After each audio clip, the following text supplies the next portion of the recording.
Well, let's see if we can work our way through what's going on with Kurt Volker, who's a distinguished fellow at the Centre for European Policy Analysis. He's also a former US Special Representative for Ukraine and a former US Ambassador to NATO. So welcome to DW. What is going on when the President of France comes out of a meeting with the Russian President saying he has secured assurances that there would be no deterioration or escalation, only to be immediately contradicted by Moscow? Well, I think this is a bit of wishful thinking on Macron's part, trying to talk up the markets, if you would, to get people to believe in and hope for a solution rather than believe in and expect a conflict. That being said, I think Putin has been very consistent. He has massed these military forces on purpose. He has made very clear demands. And even if you saw the visuals from Macron's visit to Moscow, it was very clear from the way the Russians orchestrated it, they were trying to convey a sense of distance and firmness.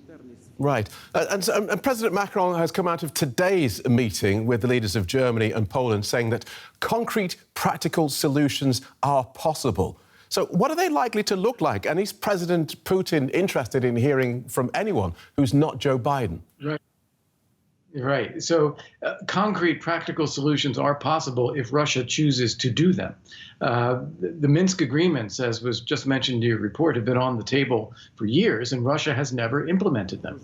They've never had a ceasefire. They've never withdrawn their forces. They've never dismantled the armed groups that they support there.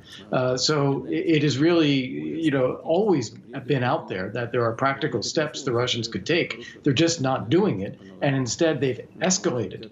I think now there is an element to which unity in Europe, Germany, France, Poland, and NATO, and the EU and so forth, is important, but that unity has to be backed up by a strong position. OK, so it's clear from your analysis that Russia isn't listening to anything that Mr. Macron has to say. One wonders what Mr. Macron, therefore, is playing at, talking up the markets, as you say, and stating the obvious. What's he doing? He's positioning himself as a statesman and relevant to these issues ahead of the French election. He goes presumably for re-election in April, and to have been absent during this or to defer to President Biden being the principal interlocutor with Putin, that would not look good for him in France. Right. We have the first batch of 3,000 US troops. They've arrived in Romania, with more expected in Poland. Germany and the UK have also sent a few hundred. What is their purpose, given that they are so outnumbered by Russian troops?